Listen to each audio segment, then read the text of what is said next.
نحمده ونصلي على رسوله الكريم اما بعد فاعوذ بالله من الشيطان الرجيم بسم الله الرحمن الرحيم سبح لله ما في السماوات وما في الارض وهو العزيز الحكيم يا ايها الذين آمنوا لم تقولون ما لا تفعلون كبر مقتا عند الله ان تقولوا ما لا تفعلون ان اللہ یحب الذین یقاتلون فی سبیلہ صفا کأنہم بنیان مرصوص صدق اللہ العظیم رب اشرح لی صدری ویسر لی امری واحلل عقدۃ من لسانی یفقہوا قولی اللہم ربنا الہمنا رشدنا واعذنا من شرور انفسنا اللہم ارنا الحق حقا وارزقنا اتباعہ وارنا الباطل باطلا وارزقنا اجتنابہ اللہم وفقنا لما تحب وترضى آمین یا رب العالمین۔ سورہ حدیث سے سورہ تحریم تک جو 10 مدنی صورتوں کا ایک گروپ ہے اور تعداد سور کے اعتبار سے قرآن حکیم میں مدنی صورتوں کا سب سے بڑا گلدستہ جو میں کل بتا چکا ہوں، ان میں سے 2 جوڑے 4 صورتیں ہم پڑھ چکے ہیں، سورہ حدید، سورہ مجادلہ، سورہ حشر، سورہ ممتحنہ۔ ان میں سے 2 مسبحات ہیں اور 2 بغیر کسی تسبیح کے ذکر کے شروع ہو جاتی ہیں۔ اب بالکل وسط میں ان کے یہ 2 صورتوں کا جو جوڑا آ رہا ہے، یہ اس کا اہم ترین حصہ ہے۔ اس کی اہمیت کی طرف اشارہ اس سے بھی ہو جاتا ہے، بالکل وسط میں ہے، 4 صورتیں ادھر 4 صورتیں ادھر، 2 درمیان میں یہ جوڑا ہے۔ دونوں مسبحات میں سے دونوں کا آغاز تسبیح باری تعالیٰ کے ذکر سے ہے، جبکہ باقی جوڑے جو ہیں وہ ایک ایک کا معاملہ ہم نے دیکھا۔ پھر یہ کہ ایک میں ماضی کے صیغے میں سبح للہ ما فی السماوات و ما فی الارض، سورہ جمعہ جو اگلی ہے یسبح للہ ما فی السماوات و ما فی الارض، گویا کمپلیمنٹری ہو گئے کہ دونوں نے مل کر زمان کا احاطہ کر لیا، ماضی حال مستقبل، اس لیے کہ عربی زبان میں فعل ماضی ماضی ہے، پاسٹ ٹینس ہے، اور فعل مضارع میں حال اور مستقبل دونوں جمع ہوتے ہیں۔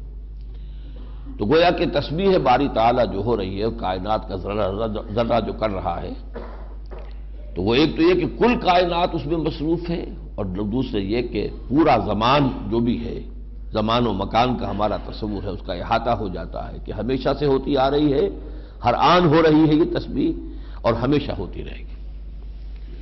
پھر یہ جوڑا جو ہے اصل میں بعثت محمدی صلی اللہ علیہ وسلم کے 2 اہم ایشوز اس کا مرکزی مضمون بنتے ہیں۔ سورہ صف کا مرکزی مضمون یہ کہ حضور کا مقصد بعثت کیا ہے، کیوں بھیجا اللہ نے، اور اس مقصد بعثت کی تکمیل کے لیے اہل ایمان کو للکارا گیا ہے کہ اس کے لیے تن من دھن لگاؤ، جہاد کرو، قتال کرو، جانیں دو، قربانیاں دو۔ یہ کرو گے تو سب کچھ ملے گا، اور یہ نہیں کرو گے تو کچھ نہیں ملے گا، زیرو، آل اور نن، یا پورا یا کچھ نہیں۔ اور دوسری سورہ جمعہ میں اس عظیم مقصد کے لیے جو مردان کار فراہم کیے، کیسے کیے محمد رسول اللہ نے، آدمی کیسے جمع کیے، کوئی بنی ہوئی امت تو پہلے سے تھی نہیں، امت بنائی ہے، ایک ایک تنکا لے کر جو ہے گھونسلہ بنایا، کیسے بنایا، وہ طاقت کیسے فراہم کی۔ جہاد اور قتال تو سب کو نظر آتا ہے، لیکن پہلے تو انسان چاہیے کہ جو اس کے لیے اپنی قربانیاں دینے کے لیے آمادہ ہوں۔ یہ گویا کہ بنیادی اور اساسی طریقہ کار کیا ہے محمد رسول اللہ کا، تکمیلی تو ہے جہاد قتال، وہ تو سب کو نظر آ رہا ہے۔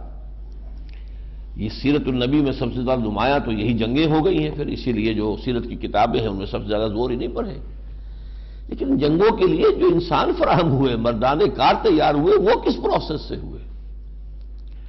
جو اکبر اللہ آبادی نے کہا کہ خدا کے کام دیکھو بعد کیا ہے اور کیا پہلے، نظر آتا ہے مجھ کو بدر سے غار حرا پہلے۔ وہ غار حرا کی میڈیٹیشنز تھی محمد رسول اللہ صلی اللہ علیہ وسلم کی، کہ مصطفیٰ اندر حرا خلوت گزید، قوم و آئین و حکومت آفرید، وہاں سے لے کر نکلے ہیں۔ اس کے بعد 12 سال میں جماعت تیار کی ہے، تب جا کر قتال کا مرحلہ آیا۔ تو اس اعتبار سے یہ جوڑا جو ہے سورہ صف اور سورہ جمعہ، ہم کہہ سکتے ہیں کہ سیرت النبی صلی اللہ علیہ وسلم کے ان دونوں اہم ترین ایشوز کو انہوں نے اپنے اندر کور کر لیا۔ سبح للہ ما فی السماوات و ما فی الارض، تسبیح کرتی ہے اللہ کی ہر وہ شے جو آسمانوں میں ہے اور ہر وہ شے جو زمین میں ہے، وہو العزیز الحکیم، وہ زبردست ہے حکمت والا۔ اس کے بعد وہ زجر کا انداز، ڈانٹ ڈپٹ کا انداز، یا ایھا الذین آمنوا لم تقولون ما لا تفعلون، اہل ایمان تمہیں کیا ہو گیا ہے، کیوں کہتے ہو جو کرتے نہیں ہو؟ دعوے ہیں اللہ پر ایمان کے، رسول پر ایمان کے، آخرت کے ایمان کے، تمہارا عمل دیکھے تو کچھ نظر نہیں آتا۔ دعوے ہیں عشق رسول کے، اور رسول کے مشن سے تمہیں سروکار ہی نہیں، دلچسپی نہیں۔ رسول کس لیے بھیجے گئے، اس کے لیے کوئی قربانی بھی دینی ہے نہیں دینی ہے، یہ سوچ ہی کبھی نہیں آتی۔ لما تقولون ما لا تفعلون کبر مقتا عند اللہ ان تقولوا ما لا تفعلون، اللہ کے بیزاری کو اور غضب کو بڑھانے والی ہے یہ چیز کہ تم کہو جو کرتے نہیں ہو۔ کریڈٹ نہیں ملے گا کوئی، یہ نعتیں پڑھ کر اونچی اونچی تم سمجھو گے اللہ کے ہاں کوئی کریڈٹ مل جائے گا، کوئی ثواب مل جائے گا، نہیں، یہ تو ڈیبٹ پہ جائے گا تمہارے۔ اللہ کا غضب بھڑکتا، اللہ کی بیزاری، مقت جو ہے وہ غصے کی ایک آخری حد ہوتی ہے، غصہ ایک ہوتا ہے انسان کا، لیکن پھر آخری حد بیزاری ہو جاتی ہے کہ انسان بات کرنے کو جی نہیں چاہتا کسی سے، وہ بیزاری وقت کبر مقتا عند اللہ ان تقولوا ما لا تفعلون، اللہ کی بیزاری ہے بہت بڑی اس میں کہ تم کہو جو کرتے نہیں ہو۔ اچھا اگر اللہ پر اور اس کے رسول پر ایمان کا اور ان سے محبت کا دعویٰ ہے ہی تو لو، ان اللہ یحب الذین یقاتلون فی سبیلہ صفا کانہم بنیان مرصوص، اللہ کو تو محبت ہے اپنے ان بندوں سے جو اس کی راہ میں جنگ کرتے ہیں صفیں باندھ کر، گویا کہ سیسا پلائی ہوئی دیوار ہے۔ ہمارا تو معیار یہ ہے، ہم سے محبت کرنی ہے تو اس معیار پر پورا اترنا ہوگا۔ کان کھول کے سن لو، ہماری محبت وہ پہاڑوں کی گپھاؤں میں جا کے تپسیائیں کرنے میں نہیں ہے، وہ نہیں ہے۔ ہماری محبوبیت کا مقام جو ہے وہ تو یہ ہے، میدان جنگ ہے، آخری منزل جہاد کی، نقد جان ہتھیلی پر رکھ کر انسان تیار رہے دینے کے لیے، اس لیے کہ دے تو پہلے ہی چکا، ان اللہ اشتری من المؤمنین انفسهم واموالهم بان لهم الجنہ۔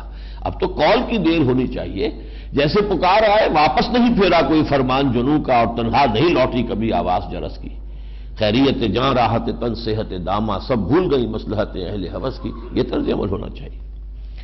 اس کے بعد 4 آیات میں یہود کا تذکرہ ہے، اور یہ نشان عبرت ہے۔ دیکھو اگر تم نے بھی قتال اور جہاد کی راہ سے اسی طریقے سے اعراض کیا تو پھر تم بھی وہی کھڑے ہوگے جہاں آج وہ پڑے ہوئے ہیں، ضربت علیہم الذلۃ والمسکنۃ وباؤوا بغضب من اللہ، وہی حشر تمہارا ہوگا۔ وَإِذْ قَالَ مُوسَىٰ لِقَوْمِهِ يَا قَوْمِ لِمَ تُؤْذُونَنِي، یاد کرو جب کہ موسیٰ نے کہا تھا اپنی قوم سے، میری قوم کے لوگوں کیوں مجھے تکلیف پہنچاتے ہو۔ اب یہ ایک تکلیف ہم سورہ مائدہ میں دیکھ چکے ہیں جب قوم نے قتال سے انکار کیا تھا، اور یہاں قتال سے متعلق آیت ہے تو گویا کہ ادھر ہی اشارہ ہے۔ باقی ذاتی جو تکلیف انہوں نے دی سورہ احزاب میں تذکرہ ہے وہ بھی اپنی جگہ پر ہے۔ وَقَدْ تَعْلَمُونَ أَنِّي رَسُولُ اللَّهِ إِلَيْكُمْ، تم جان چکے ہو کہ میں اللہ کا رسول ہوں تمہاری طرف، تم نے 9 معجزے دیکھے ہیں میرے۔ فلما زاغوا، جب وہ ٹیڑھے ہو گئے، ازاغ اللہ قلوبہم، یہاں وہ جواب ہے بہت سے حضرات کا جو سوالات کرتے تھے کہ اللہ ہی اگر دلوں کو ٹیڑھا کر دے، اللہ ہی مہر لگا دے تو پھر جرم کیا ہے۔ یہاں اولاً اللہ نہیں ٹیڑھا کرتا، جب آدمی ٹیڑھا ہو جاتا ہے اللہ اس کے دل کو بھی ٹیڑھا کر دے، جاؤ دفع ہو جاؤ، جدھر جانا جاؤ۔ فلما ازاغوا ازاغ اللہ قلوبہم، جب وہ ٹیڑھے ہو گئے، کج ہو گئے، اللہ نے ان کے دلوں کو بھی کج کر دیا۔ واللہ لا یہدی القوم الفاسقین، اللہ ایسے فاسقوں کو زبردستی ہدایت نہیں دیتا، یہ اس کی سنت نہیں ہے۔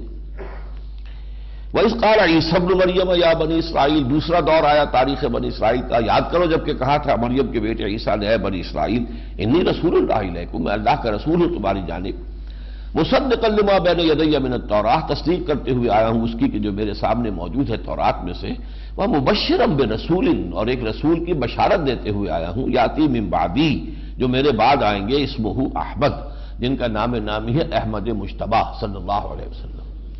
حضور کا آسمانی نام احمد ہے، زمینی نام جو رکھا گیا وہ محمد ہے۔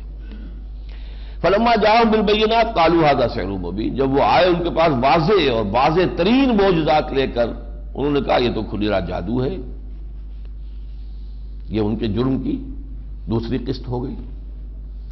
اب تیسری قسط ہے، وَمَنْ أَظْلَمُ مِمَّنِ افْتَرَىٰ عَلَى اللَّهِ الْكَذِبَ وَهُوَ يُدْعَىٰ إِلَى الْإِسْلَامِ، اب محمد انہیں بلا رہے ہیں صلی اللہ علیہ وسلم اسلام کی طرف، ان سے بڑھ کر ظالم کون ہوگا جو اللہ پر جھوٹ گھڑے جبکہ انہیں پکارا جا رہا اسلام کے لیے، اسلام کی طرف۔ واللہ لا یہدی القوم الظالمین، اللہ ایسے ظالموں کو ہدایت نہیں دیتا۔ حضور پر طرح طرح کے اعتراضات جڑ رہے ہیں، طرح طرح کی باتیں کہہ رہے ہیں، ہم سے تو اللہ نے یہ عہد لے لیا تھا، ہم نہیں مانیں گے کسی رسول کو جب تک کہ وہ ایسی قربانی پیش نہ کریں کہ جسے آگ آسمان سے اتر کر کھا جائے۔ ہم سب پڑھ چکے ہیں یہ چیزیں۔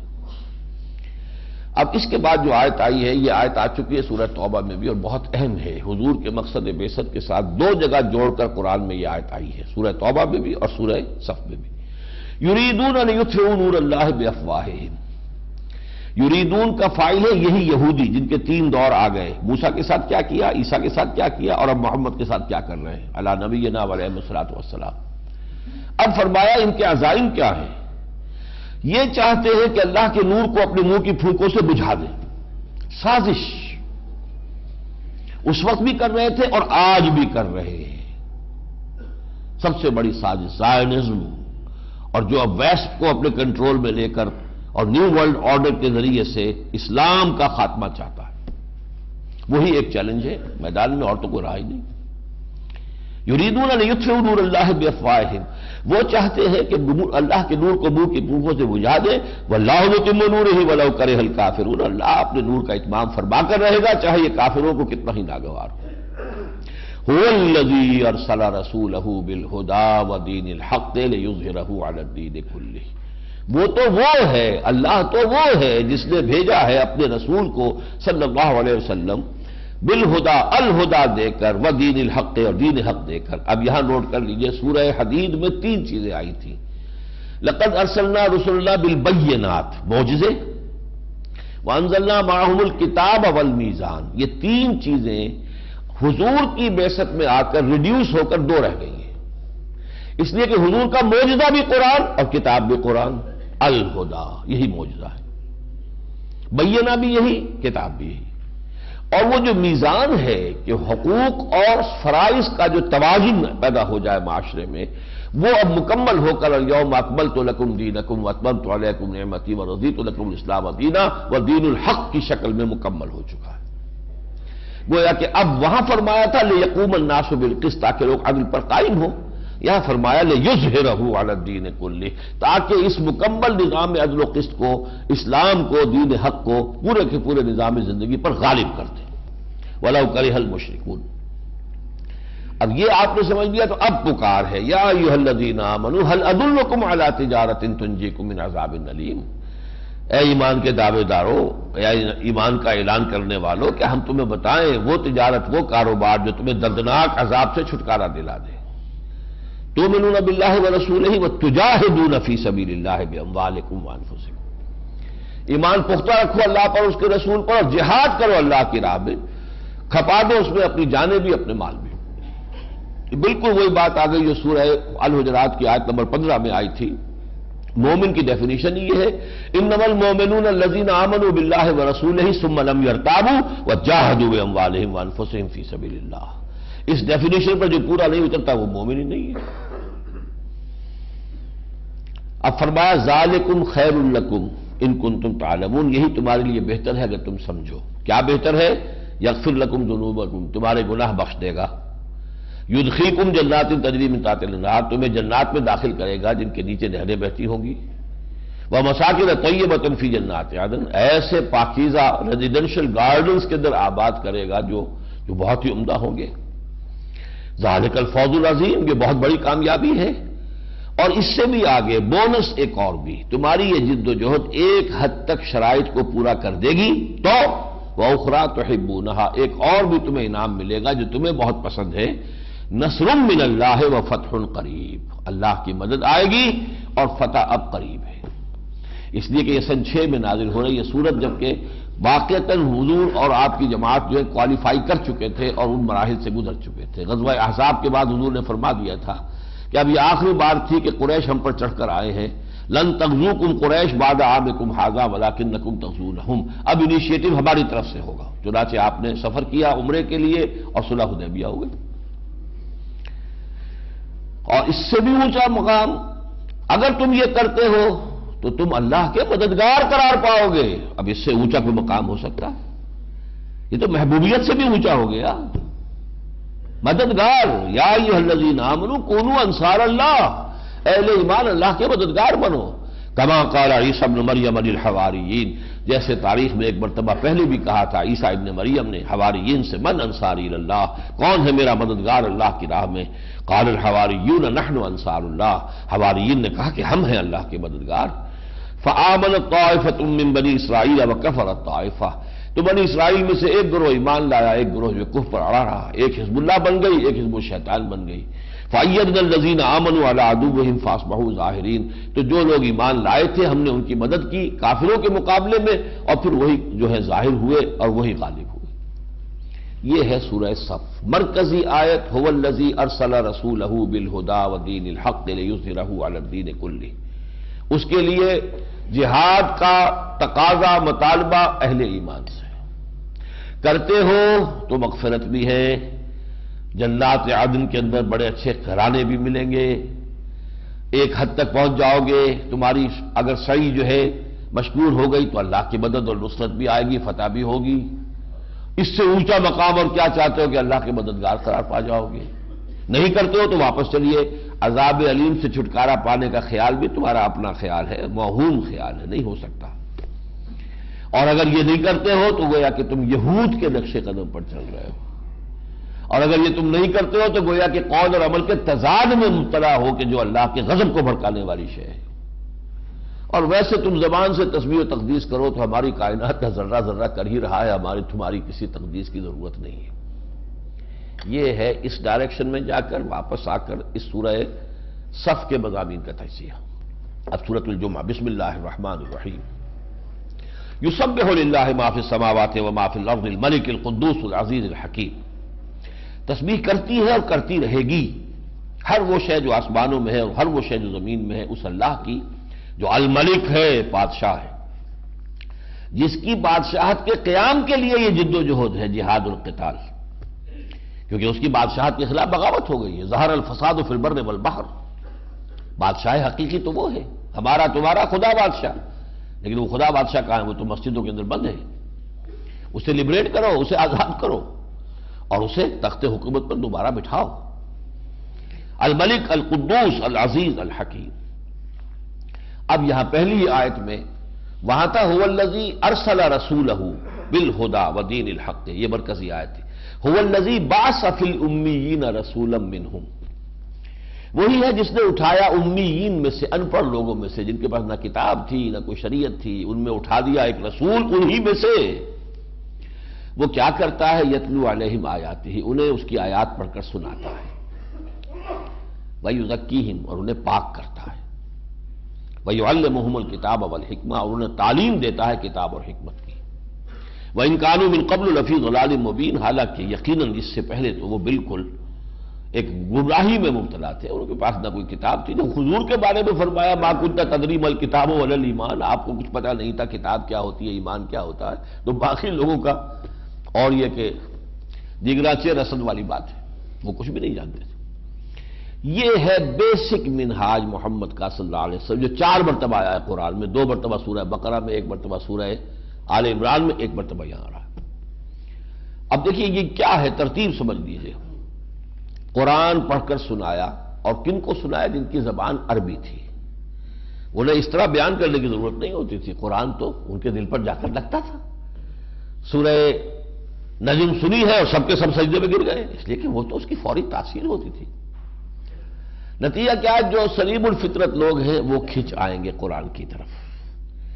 جیسے وہ پہلے کہیں ہم نے 5ویں جماعت میں داخل ہوتے ہی تجربہ جو کیا تھا، سائنس کی کلاس پہلی جو ہوئی تھی پریکٹیکل کی، لوہ چون اور لکڑی کا برادہ ہے، مکسچر ہے، اسے علیحدہ علیحدہ کرو، کیسے کرو گے؟ آئرن فائلنگ سے، اور لکڑی کا برادہ ہے، میگنیٹ لے لو، اس میگنیٹ کو پھراؤ گے، وہ لوہ چون جو ہے وہ آئرن فائلنگ اس کے ساتھ چمٹ جائیں گی، اور برادہ نہیں چمٹے گا، وہ رہ جائے گا، علیحدہ علیحدہ ہو گیا۔ قرآن کو پھراؤ، یہ میگنیٹ ہے فطرت انسانی کے لیے، کھینچ لیتا ہے، جن کی روح ذرا بھی زندہ ہے۔ لمن کان لہ قلب او القى السمع وهو شہید، جو سورہ قاف میں ہم نے پڑھا، وہ کھینچ آئے گا، باقی پھوک رہ گیا۔ اب یہ جو آ گئے ہیں ان کو اب تربیت دو، ان کا تزکیہ کرو۔ تزکیہ کیسے ہوگا؟ جیسے جیسے ایمان اندر جاتا جائے گا، اندر منور ہو جائے گا ان کا باطن، اور یہ جو بھی ضلالتیں ہیں اور گمراہیاں ہیں اور شیڈز ہیں ڈارکنیسز کے، یہ خود بخود دور ہو جائیں گے۔ غلط خیالات، غلط نظریات ہی سے تو غذا مل رہی تھی نا، غلط عادات، غلط اعمال کو۔ دو ہی چیزیں انسان میں ہے، اس کا فکر اور اس کا عمل۔ فکر کے مطابق عمل ہوتا، فکر غلط تھی، عمل غلط تھا، فکر صحیح ہو گئی، عمل صحیح ہو جائے گا، اور یہ پت جھڑ کے پتوں کی طرح جھڑ جائیں گے۔ اب انہیں کتاب اور حکمت کی مزید تعلیم دے کر پختہ کر دو۔ یہ ہیں وہ لوگ جو اب جہاد کریں گے، قتال کریں گے۔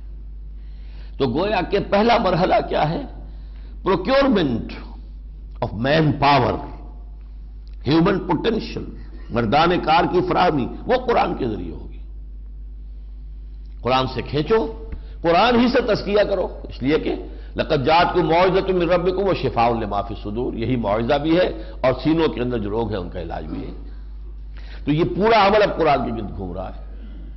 پھر ان کو جمع کرو، جمع کیسے کرو؟ وہ سورہ صف میں آ گیا، من انصاری اللہ، اب کون ہے میرا مددگار؟ اللہ کی راہ میں آئے اور میرے ساتھ جوائن ہینڈز کرے، مجھ سے بیٹھ کرے، میرا ساتھی ہو جائے، پھر جہاد اور قتال۔ وآخرین منہم، اور یہ محمد کو جو ہم نے بھیجا ہے صرف ان امیین کے لیے نہیں بھیجا صلی اللہ علیہ وسلم، اوروں کے لیے بھی بھیجا ہے جو انہی مصر ہے، لما یلحقوا بہم، ابھی ان میں شامل نہیں ہوئے۔ یعنی حضور کی بعثت جو ہے صرف اہل عرب کے لیے نہیں ہے، تو پوری دنیا کے لیے ہے۔ ایک ایک کر کے قومیں آئیں گی اور شامل ہوتی جائیں گی۔ سب سے پہلی قوم فارسی قوم آئی، آخرین، اسی لیے حضور نے سلمان فارسی کی طرف رضی اللہ تعالیٰ عنہ اشارہ کیا جب پوچھا گیا حضور یہ آخرین سے کیا مراد ہے؟ آپ نے فرمایا اس کی قوم۔ شامی آ گئے، مصری آ گئے، ادھر سے بربر آ گئے، ادھر سے پھر اور جو بھی ترک آ گئے، آتے چلے گئے، ہندی آ گئے، سندھی آ گئے، یہ آخرین ہے۔ لما یلحقوا بہم وہو العزیز الحکیم، وہ زبردست ہے حکمت والا۔ ذالک فضل اللہ یؤتیہ من یشاء واللہ ذو الفضل العظیم، یہ اللہ کا بہت بڑا فضل ہے، جس کو چاہتا ہے وہ دیتا ہے، اور اللہ بڑے فضل کا مالک ہے۔ مثل الذین حملوا التوراۃ ثم لم یحملوها، جیسے مسلمانوں آج تمہیں یہ قرآن کا ہتھیار دیا جا رہا ہے، معجزہ دیا جا رہا ہے، یہ اسی طرح اس سے پہلے، تم سے پہلے تورات کی حامل بنائی گئی تھی ایک قوم۔ مثل الذین حملوا التوراۃ ثم لم یحملوها، جو حامل تورات بنائے گئے پھر اس کی ذمہ داریوں کو انہوں نے ادا نہ کیا، کمثل الحمار یحمل اسفارا، ان کی مثال ان گدھوں کی سی ہے جن پر کتابوں کا بوجھ لدا ہوا ہو۔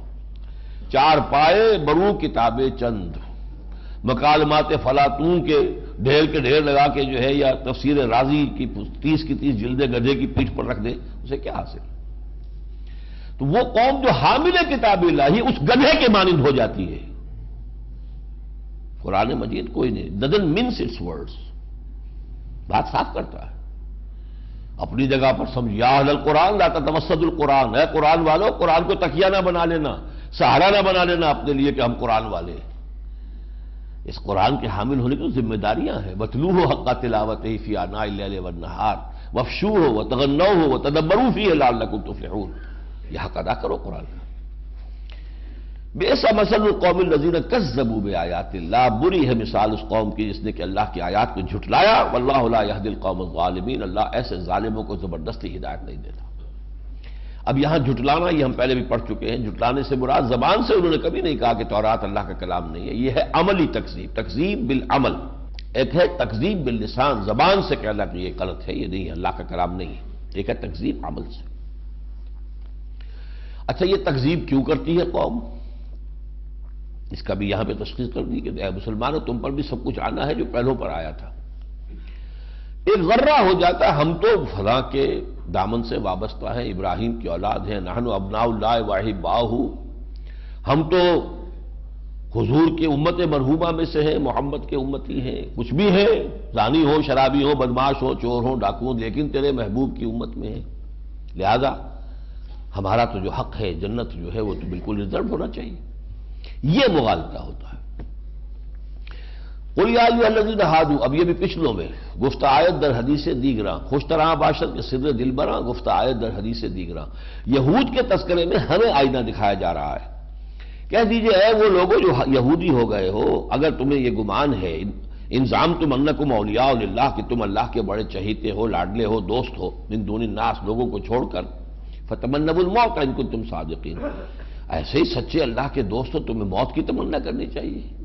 دوست سے ملاقات کی جلدی ہوتی ہے یا اس سے دور رہنے کو آدمی پسند کرتا ہے؟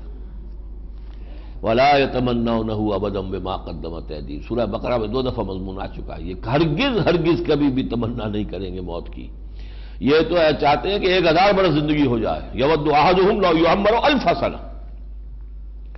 وَلَا يَتَمَنَّوْنَهُ أَبَدًا بِمَا قَدَّمَتْ أَيْدِيهِمْ وَاللَّهُ عَلِيمٌ بِالظَّالِمِينَ. اللہ ان ظالموں سے خوب واقف ہے.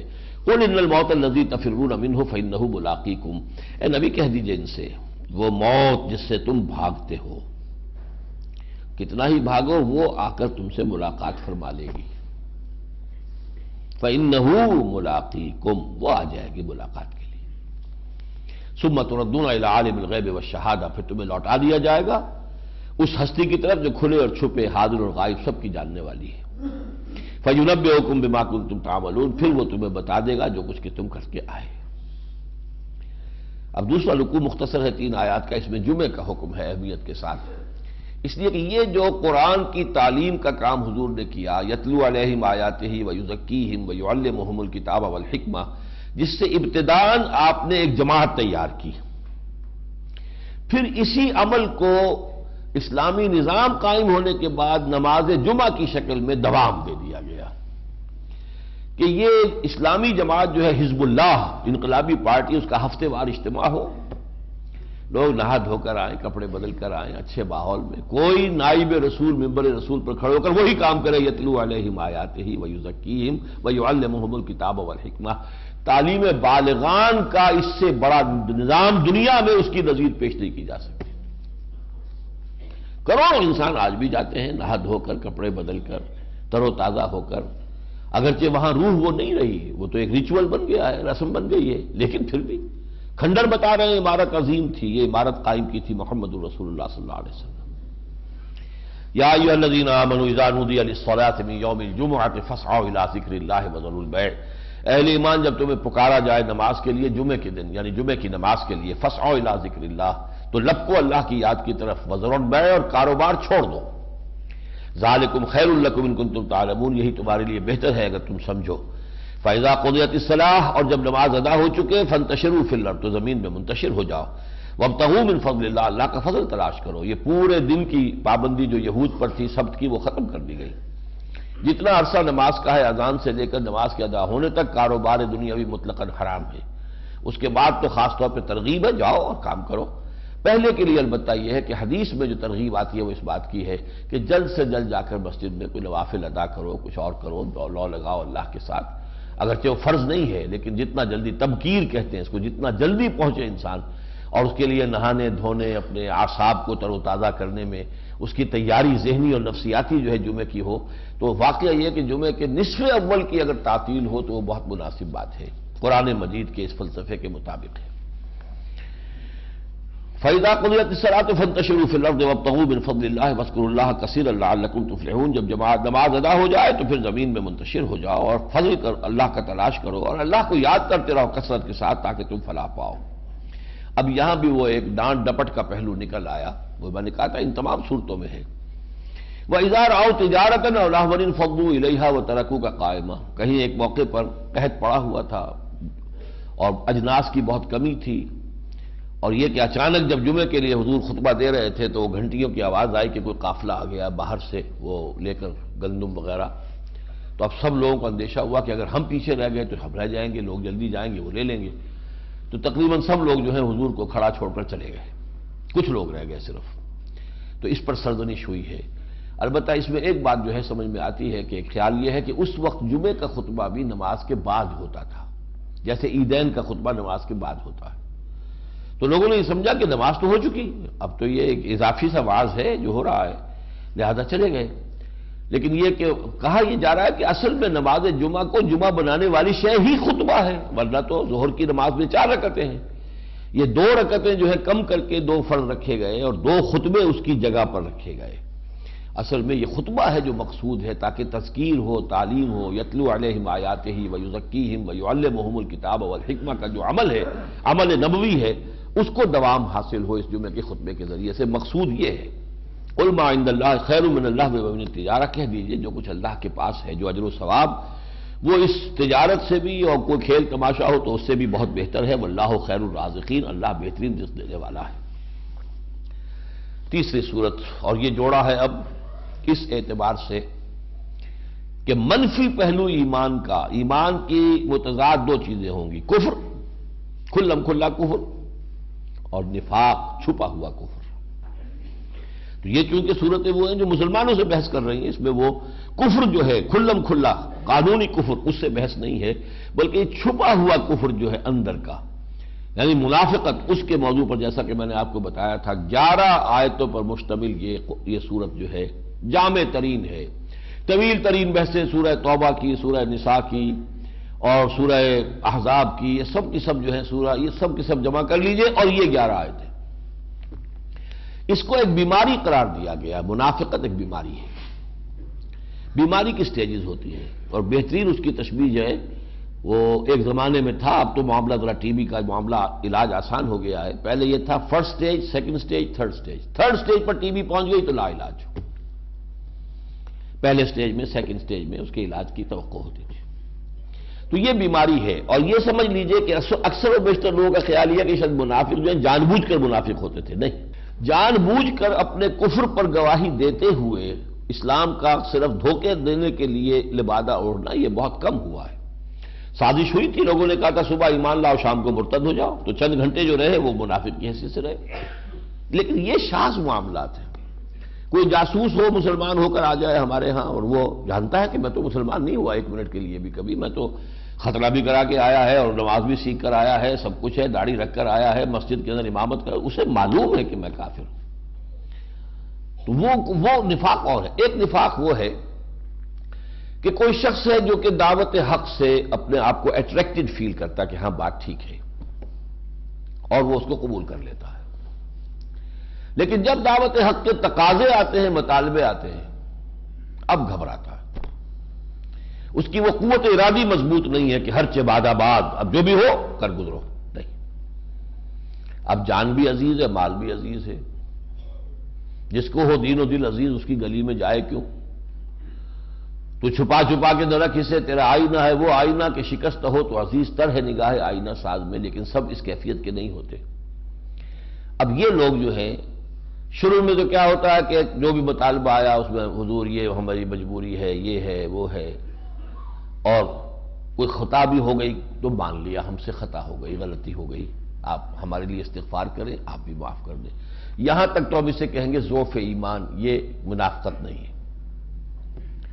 اگلی سٹیج آ گئی تو کہتے ہیں جھوٹے بہانے بنانے شروع کیے۔ جہاں جھوٹ کا یہاں پہ لگ گیا، یہ اب سٹیج، فرسٹ سٹیج آ گئی ہے ٹی وی کی، منافقت۔ کچھ عرصے کے بعد محسوس کرتے ہیں کہ بار بار ہم نے بہانے پیش کیے، اب تو ہماری بات سن کر لوگ مسکرا بھی دیتے ہیں، تو قسمیں کھانے، خود گواہ ہے، خدا کی قسم ہے، آپ لوگوں کو تو یقین نہیں آتا، واقعہ یہ ہے، میں تو جانا چاہتا ہوں جہاد کے لیے، لیکن کیا کروں، یہ مسائل ہیں۔ قسم کھانی شروع کی تو یہ اب دوسری سٹیج ہو گئی، اور تیسری سٹیج یہ ہوتی ہے کہ پھر ان کے اوپر شدید ایک رد عمل ہوتا ہے کہ ان مخلص مسلمانوں نے ہمارے لیے تباہی کی ہوئی ہے، یہ لوگ بے وقوف اور یہ پاگل اور دیوانے جو ہیں، یہ تو معلوم ہوتا ہے کہ پکار آئی اور چل پڑے، تو ہم نمایاں ہو جاتے ہیں جو پیچھے رہ جاتے، اگر یہ بھی نہ جاتے تو ہم برابر رہتے۔ اور پھر یہ کہ نبی سے خاص طور پر کہ انہوں نے یہ ہمارے لیے مصیبت کھڑی کر دی ہے، آ کر آرام سے یہاں رہ رہے تھے اور انہوں نے یہ تصادم شروع کر دیا، قریش کے ساتھ جنگیں شروع کر دی، فلاں کے ساتھ جنگیں شروع کر دی، ہمارے لیے ہر روز جو ہے ایک نئی مصیبت، نیا امتحان۔ جب یہ عداوت اہل ایمان کی اور نبی کی آتی ہے تو یہ وہ تھرڈ سٹیج ہے جو لا علاج ہے۔ یہ ہے نفاق کی اصل حقیقت۔ آغاز کہاں سے ہوا؟ وہ جو تقاضا ہے جہاد و قتال اور اقامت دین کی جد و جہد اور غلبہ دین کے اپنے فرض کو ادا کرنے کے لیے آگے آنے سے پہلوتے ہی کرنا، بچنا، پسپائی کرنا، یہ نقطہ آغاز ہے نفاق۔ بسم اللہ الرحمن الرحیم۔ اذا جاءک المنافقون، اے نبی جب آپ کے پاس آتے ہیں منافق، قالوا نشہد انک لرسول اللہ، وہ کہتے ہیں ہم تو گواہ ہیں کہ آپ اللہ کے رسول ہیں، ہم گواہی دیتے ہیں۔ واللہ یعلم انک لرسول، اللہ خوب جانتا ہے کہ آپ اس کے رسول ہیں، اللہ سے بڑھ کر کون جانتا ہے۔ واللہ یشہد ان المنافقین لکاذبون، لیکن اللہ گواہی دیتا ہے یہ منافق جھوٹ بول رہے ہیں، ان کے دل میں نہیں ہے یہ بات۔ زبان سے کہہ رہے ہیں۔ جھوٹ سے بات شروع ہوئی، دیکھ لیجئے پہلی آیت میں، اتخذوا ایمانہم جنۃ، انہوں نے اپنی قسموں کو ڈھال بنا لیا ہے، فصدوا عن سبیل اللہ، اللہ کے راستے سے رکتے ہیں، قتال فی سبیل اللہ، جہاد فی سبیل اللہ، انفاق فی سبیل اللہ سے رکنے کے لیے قسم، خدا کی قسم یہ مجبوری ہے میری، انہم ساء ما کانوا یعملون، یقیناً بہت برا کام ہے جو یہ کر رہے ہیں۔ یہ دوسری سٹیج ہو گئی۔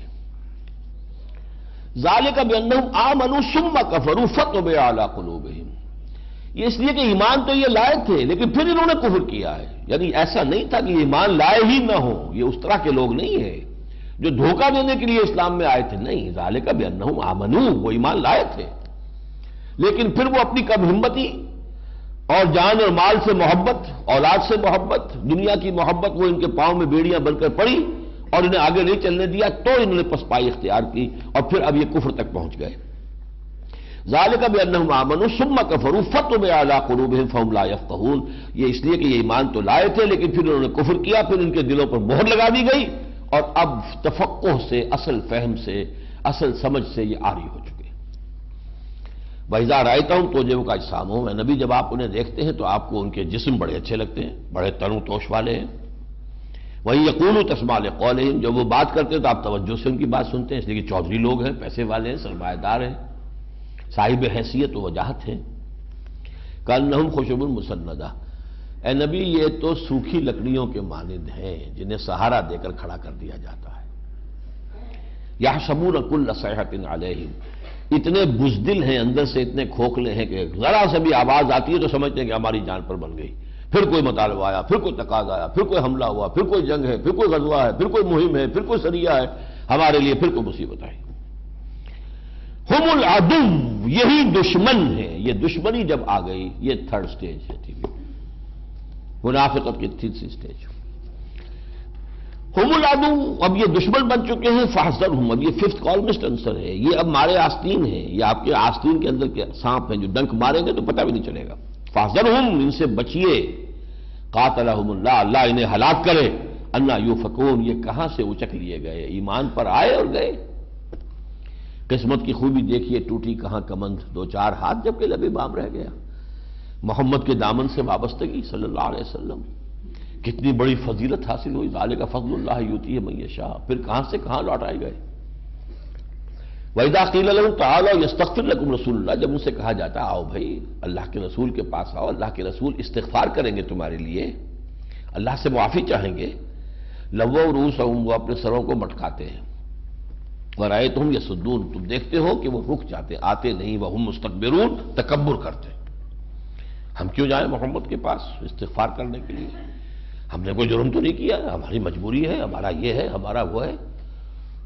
سواء علیہم استغفرت لہم ام لم تستغفر لہم، اے نبی ان کے حق میں بالکل برابر ہے، آپ چاہیں استغفار کریں چاہے نہ کریں، لن یغفر اللہ لہم، اللہ انہیں ہرگز نہیں بخشے گا۔ یہ آیت اس سے بھی 70 گنا زیادہ سختی کے ساتھ سورۃ توبہ میں آ چکی ہے۔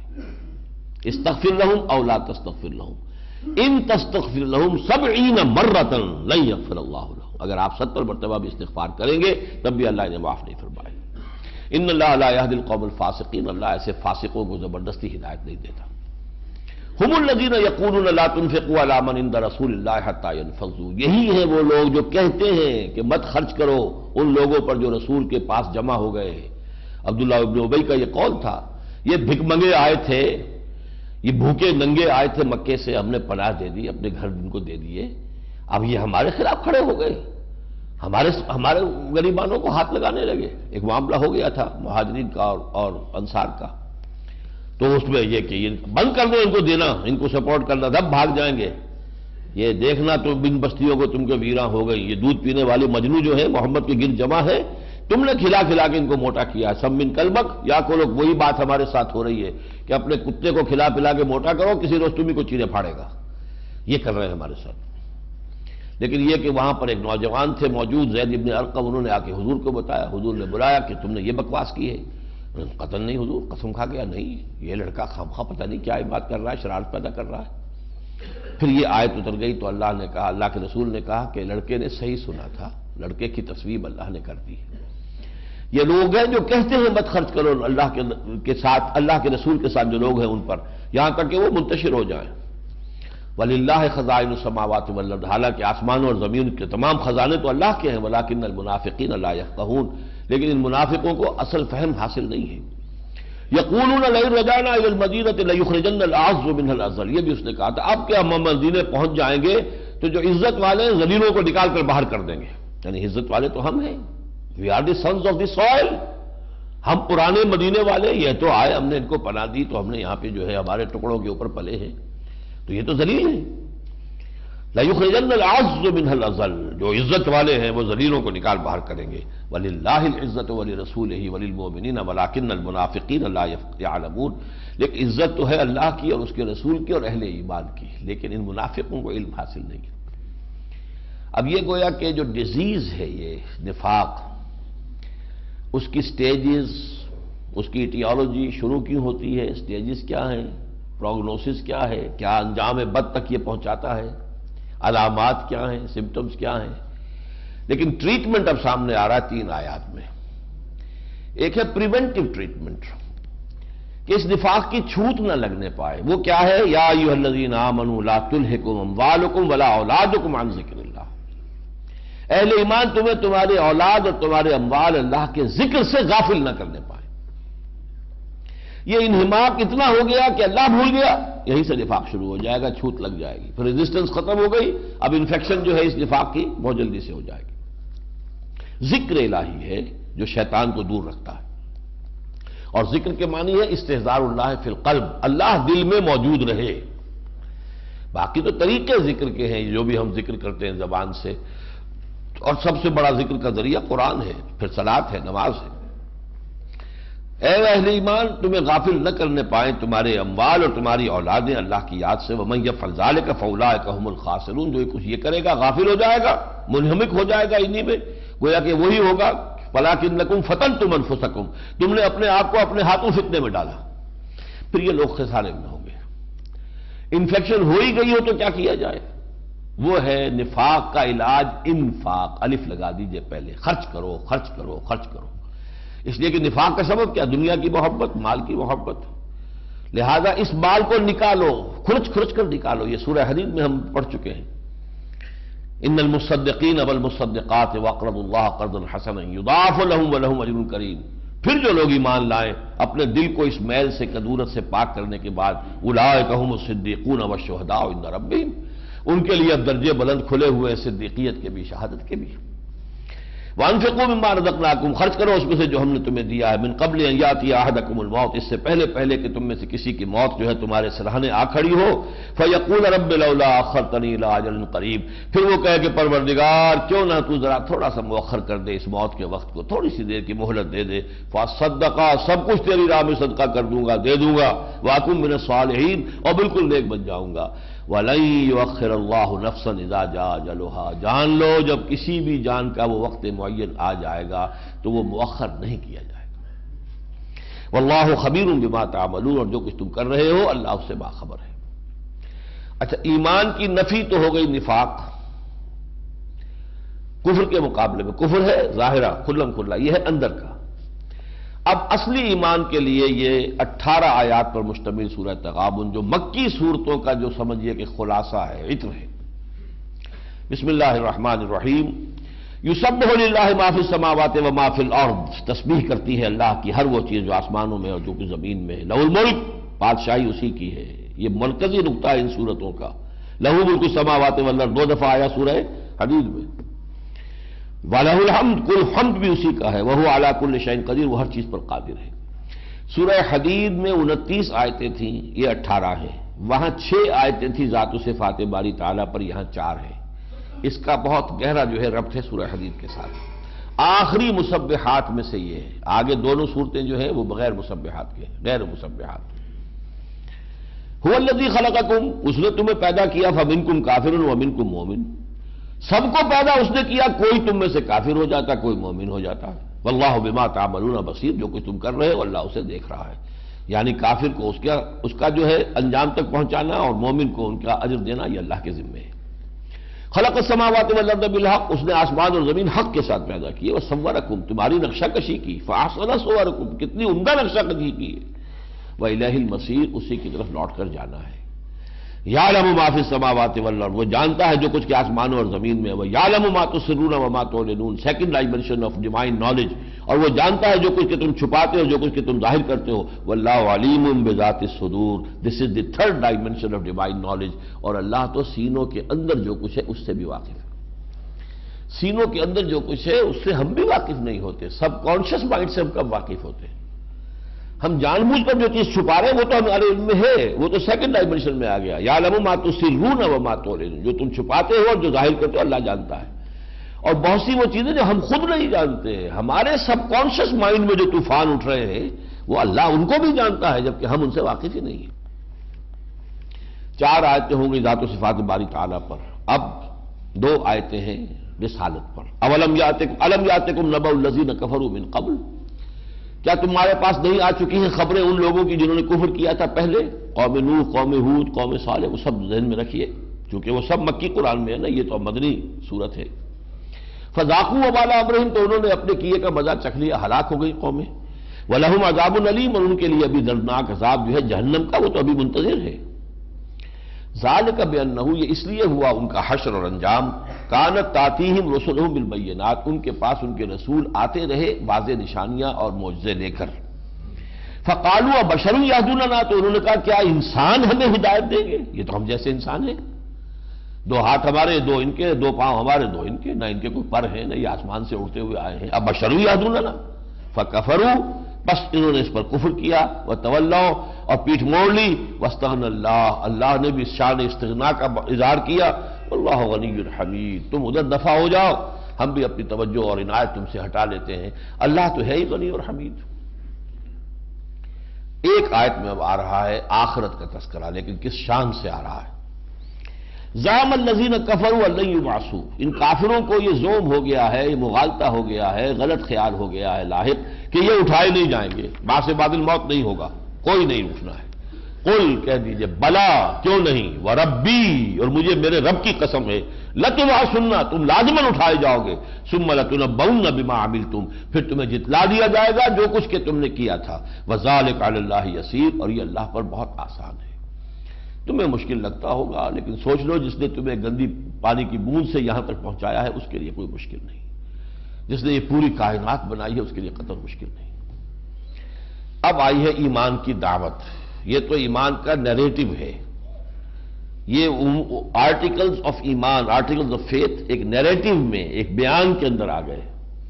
اب دعوت ہے، فآمنوا باللہ ورسولہ، بس ایمان لاؤ اللہ پر اور اس کے رسول پر، والنور الذی انزلنا، اور اس نور پر جو ہم نے نازل کیا، یہ قرآن حکیم، واللہ بما تعملون خبیر، اور جو کچھ تم کر رہے ہو اللہ اس سے باخبر ہے۔ یوم یجمعکم لیوم الجمع ذالک یوم التغابن، وہ دن کہ جس دن وہ تمہیں جمع کرے گا، جمع کرنے کے دن، وہ ہے ہار اور جیت کے فیصلے کا دن۔ جو اس روز کامیاب ہوا وہ کامیاب ہے، جو اس روز جیتا وہ جیتا، جو اس روز ہارا وہ ہارا۔ دنیا کی ہار جیت کیا ہے؟ جیسے فلموں میں ہو گیا، جنگ لڑی گئی، کوئی جیت گیا کوئی ہار گیا، نہ کوئی جیتنے والا جیتا نہ ہارنے والا ہارا، یہ تو ہار اور جیت ہے ہی نہیں، کھیل ہے۔ وما الحیات الدنیا الا متاع الغرور، وما الحیات الدنیا الا لہو و لعب۔ اصل ہار جیت تو ہوگی اس دن، کون ہارا کون جیتا، کون کامیاب کون ناکام۔ اور وہ کیا ہے جیت، کیا ہوگی؟ وَمَن يُؤْمِن بِاللَّهِ وَيَعْمَلْ صَالِحًا، جو ایمان رکھتا ہوگا اللہ پر اور نیک عمل کیے ہوں گے، يُكَفِّرْ عَنْهُ سَيِّئَاتِهِ، اللہ اسے دور کر دے گا اس کی برائیوں کو، وَيُدْخِلْهُ جَنَّاتٍ تَجْرِي مِن تَحْتِهَا الْأَنْهَارُ، اور داخل کرے گا انہیں ایسے باغات میں جن کے نیچے ندیاں بہتی ہوں گی، خالدین فیہا ابدا، اور رہیں گے وہ اس میں ہمیشہ ہمیش۔ ذالک الفوز العظیم، اور یہی بہت بڑی کامیابی ہے۔ اور ناکامی کیا ہے؟ والذین کفروا وکذبوا بآیاتنا، وہ لوگ کہ جنہوں نے تکذیب کی ہوگی اور کفر کیا ہوگا ہماری آیات کا، اولئک اصحاب النار، وہ آگ والے ہوں گے، خالدین فیہا، رہیں گے اس میں ہمیشہ ہمیش، وبئس المصیر، اور وہ بہت ہی برا ٹھکانہ ہے۔ ان 10 آیات میں سے اب سنو تجزیہ کر لیجئے، 7 آیات میں ایمان کے 3 حقائق، توحید، رسالت اور معاد، ایک ایفرمیٹو نیریٹو ہے یہ، اور 3 آیات میں پھر دعوت ہے مانو، یہ چیزیں تو حق ہے، مانو نہ مانو تب بھی حق ہے، تمہاری خیریت اس میں کہ مانو، تسلیم کرو۔ اب جو 8 آیات پر مشتمل دوسرا رکوع ہے، اس میں سے پہلی 5 آیات میں ایمان کے ثمرات، ایمان کے نتائج، ایمان ایک ایسا پھلدار درخت ہے، پودا ہے، پھول بھی لگتے ہیں، پھل بھی لگتے ہیں، اور یہ ایسے پھل اور پھول ہیں کہ جو ظاہر میں بھی لگتے ہیں، باطن میں بھی لگتے ہیں۔ وہ کون سے پھل ہیں، کون سے پھول ہیں جو ایمان کے پودے پر آتے ہیں؟ یہ گویا کہ 5 آیات میں ان کو سمویا گیا۔ پہلا، ما اصاب من مصیبت الا باذن اللہ ومن یؤمن باللہ یہد قلبہ واللہ بکل شیء علیم۔ نہیں پڑتی کوئی پڑھنے والی مگر اللہ کے حکم سے، کوئی تکلیف، کوئی مصیبت، کوئی آپ کے لیے ناگوار کیفیت نہیں آ سکتی بغیر اذن رب کے۔ اور جو اللہ پر ایمان رکھتا ہے، اللہ اس کے دل کو ہدایت دے دیتا تسلیم و رضا کی، جو میرے رب کی طرف سے ہے تو ٹھیک ہے، کوئی شکایت نہیں، کوئی شکوہ نہیں، راضی برضائے رب، اللہ کی رضا پر راضی رہ۔ میرے رب کو اگر یہی منظور ہے تو سر تسلیم خم ہے جو مزاج یار میں آئے، نہ شود نصیب دشمن کے شود ہلاک تیغر، سر دوستاں سلامت کے تو خنجر آزمائے۔ یہ پہلا ہے، راضی برضائے رب، رضائے رب پہ راضی رہ، یہ حرف آرزو کیسا، خدا خالق، خدا مالک، خدا کا حکم تو کیسا، ہو آر یو۔ دوسرا، واطیعوا اللہ واطیعوا الرسول۔ اب یہ جو ہے یہ اندر کا پھول ہے، اندر تسلیم و رضا کی کیفیت، باہر نظر نہیں آئے گا۔ باہر کا پھول اطاعت کرو اللہ کی اور اطاعت کرو اس کے رسول کی، جو حکم دیا سر تسلیم خم کرو، مانو، اطاعت کرو، عمل کرو۔ فَإِن تَوَلَّيْتُمْ فَإِنَّمَا عَلَىٰ رَسُولِنَا الْبَلَاغُ الْمُبِينُ، پھر اگر تم رخ موڑ لو گے، پیٹھ دکھاؤ گے، تو ہمارے رسول پر سوائے صاف صاف پہنچا دینے کی اور کوئی ذمہ داری نہیں ہے۔ You are responsible. تیسرا، اللہ لا الہ الا ہو وعلی اللہ فلیتوکل المؤمنون، اللہ وہ ہے جس کے سوا کوئی الہ نہیں، بس اللہ ہی پر توکل کرنا چاہیے اہل ایمان کو، توکل کسی پر نہ ہو سوائے اللہ کے۔ مادی اسباب و وسائل، دنیاوی کوئی طاقتیں، کوئی افراد، کوئی اشخاص، کوئی اصحاب اقتدار، کوئی بھی ہو، کسی پر توکل نہ ہو۔ یہ سورہ بنی اسرائیل میں بھی ہم نے پڑھا تھا کہ تورات کا لب لباب یہ تھا، وَآتَيْنَا مُوسَى الْكِتَابَ وَجَعَلْنَاهُ هُدًى لِبَنِي إِسْرَائِيلَ أَلَّا تَتَّخِذُوا مِن دُونِي وَكِيلًا، میرے سوا کسی کو اپنا کارساز مت سمجھنا۔ توکل یہ بھی اندرونی ایک پھول ہے جو کھلتا ہے انسان کی روح کے اندر، راضی برضائے رب اور توکل اللہ پر۔ اللہ لا الہ الا هو وعلی اللہ فلیتوکل المؤمنون۔ اب چوتھی بات آ رہی ہے اور یہ سب سے خطرناک ہے بات، یا ایھا الذین آمنوا ان من ازواجکم واولادکم عدوا لکم فاحذروہ۔ اے ایمان والو، تمہاری بیویوں اور تمہاری اولاد میں تمہارے دشمن ہیں، ان سے بچ کر رہو۔ کیوں؟ ان کی محبت تمہارے دل میں طبعاً ہے، فطری طور پر ہے، اور یہ محبت کہیں تمہیں کسی غلط راستے پہ نہ لے جائے۔ ان کی فرمائشیں، ان کی خواہشات، ان کو اچھے سے اچھا کھلانا، اچھے سے اچھا پہنانا، ان کی تعلیم اعلیٰ سے اعلیٰ ہو، جائز ذرائع سے نہیں ہو رہی تو ناجائز ذرائع سے اس کے لیے فراہم کرنا، تمہارا تو بیڑا غرق کر رہے ہیں، یہ تمہارے دشمن ہیں۔ ان من ازواجکم واولادکم، یہ پوٹینشیل اینمٹی ہے، اس لیے کہ جس شے کی بھی محبت آپ کے دل میں ہے وہ اللہ کے محبت کے مد مقابل آ جائے گی۔ اب امتحان میں آپ مبتلا ہو گئے، لہذا چوکس رہو، کہیں ایسا نہ ہو کہ ان کی محبت تم سے کوئی ایسا کام کرا لے جو تمہاری عاقبت کو برباد کر دے۔ ان من ازواجکم واولادکم عدوا لکم فاحذروہم، یہ تمہارے دشمن ہیں، بچ کر رہو۔ وَإِن تَعْفُوا وَتَصْفَحُوا وَتَغْفِرُوا، لیکن ایسا بھی نہ ہو کہ گھر کو میدان جنگ بنا لو۔ اگر تم معاف کرتے رہا کرو، اور اگر تم چشم پوشی سے کام لو، اور اگر تم بخش دیا کرو، فَإِنَّ اللَّهَ غَفُورٌ رَحِيمٌ، تو اللہ بھی تو غفور الرحیم ہے۔ خود چوکس رہو، لیکن یہ نہیں کہ ان کو ہر وقت جو ہے مار دھاڑی ہو رہی ہو اور ڈانٹ ڈپٹی ہو رہی ہو، اس سے تو یہ کہ بغاوت پیدا ہوتی ہے، اس سے کوئی اصلاح نہیں ہوتی، یہ بڑے حکیمانہ انداز میں، لیکن چوکس رہو۔ پانچویں بات، انما اموالکم واولادکم فتنہ، یقیناً تمہارے اموال اور تمہاری اولاد تمہارے لیے فتنہ ہے۔ یہی سورہ حدید میں آیا تھا، وَلَٰكِنَّكُمْ فَتَنْتُمْ أَنفُسَكُمْ۔ جب ان کی محبت ایک حد سے تجاوز کر جاتی ہے انسان میں، تو گویا کہ اس نے اپنے آپ کو اپنے ہاتھوں فتنے میں ڈال دیا۔ یہ فتنہ اللہ کسوٹی پر پرکھ رہا ہے تمہارے ایمان کو اور تمہارے خلوص کو اور صداقت کو۔ واللہ عندہ اجر عظیم، اور یقیناً اللہ ہی کے پاس ہے بہت بڑا اجر۔ 5 آیتوں کے بعد اب 3 آیت میں، جیسے وہاں تھا 7 کے بعد 3 میں دعوت ایمان، یہاں 5 کے بعد 3 میں اب دعوت عمل۔ ایک آیت بڑی پروفاؤنڈ ہے، فاتقوا اللہ ما استطعتم واسمعوا واطیعوا وانفقوا خیرا لانفسکم ومن یوق شح نفسہ فاولئک هم المفلحون۔ پس نمبر 1 اللہ کا تقوی اختیار کرو جتنا بھی تمہارے حد استطاعت میں ہے۔ نمبر 2 سمع و طاعت کے نظم سے وابستہ ہو جاؤ۔ پہلی اطاعت تو اللہ کی تھی، اس کے رسول کی تھی، دوبارہ دہرا کر جو آئی ہے وہ کیا ہے؟ وہ تو یہ کہ اگر اس کی بنیاد پر ریاست قائم ہوگی تو ریاست کا ڈسپلن ہوگا، پھر خلیفہ کی سمع و طاعت ہوگی۔ اگر نہیں ہے تو اس کو قائم کرنے کے لیے جماعت بنانی پڑے گی، اس کی امیر کا ڈسپلن ہوگا، اس کی اطاعت ہوگی۔ فاسمعوا واطیعوا، سنو اور اطاعت کرو، لسن اینڈ اوبے۔ اس کے بغیر تو کام ہوگا نہیں۔ کیسے اللہ کا دین غالب ہوگا؟ موب کے ذریعے یہ کام نہیں ہوتا، یہ ہوتا ہے آرگنائزیشنز کے ذریعے سے، تنظیموں کے ذریعے سے، ڈسپلن آرگنائزیشنز کے ذریعے سے۔ وَأَنفِقُوا خَيْرًا لِأَنفُسِكُمْ، اور جو بھی ہم نے تمہیں دیا اسے لگا دو اور کھپا دو اور خرچ کرو، مال جان لگا دو۔ وَمَن يُوقَ شُحَّ نَفْسِهِ، جو اپنے جی کے لالچ اور بخل سے بچا لیا گیا، فَأُولَٰئِكَ هُمُ الْمُفْلِحُونَ، تو وہی ہوں گے فلاح پانے والے۔ اللہم ربنا اجعلنا منہم، اللہم ربنا اجعلنا منہم۔ ان تقرضوا اللہ قرضا حسنا، اگر تم اللہ کو قرض حسنہ دو گے، یضاعف لکم، وہ تو تمہارے لیے دگنا چوگنا کرے گا اس کو، وَيَغْفِرْ لَكُمْ، بونس میں تمہیں مغفرت بھی ملے گی، معافی ملے گی، تمہارے گناہوں کی بخشش ہوگی۔ واللہ شکور حلیم، اللہ تو شکور ہے، بہت قدردانی فرماتا ہے، قدر افزائی فرماتا ہے، حلیم ہے۔ تم سے مانگ رہا ہے کہ مجھے دو اور نہیں دیتے تو فوراً سزا نہیں دے رہا، تمہاری رسی دراز کر رہا ہے، پھر بھی اپنا دسترخوان تمہارے لیے بچھایا ہوا، کھاؤ پیو کلو واشربو ولا تسرفو، حلیم ہے۔ عالم الغیب والشہادہ، وہ کھلے اور چھپے اور حاضر اور غائب سب کا جاننے والا ہے۔ العزیز، زبردست ہے، الحکیم، کمال حکمت والا۔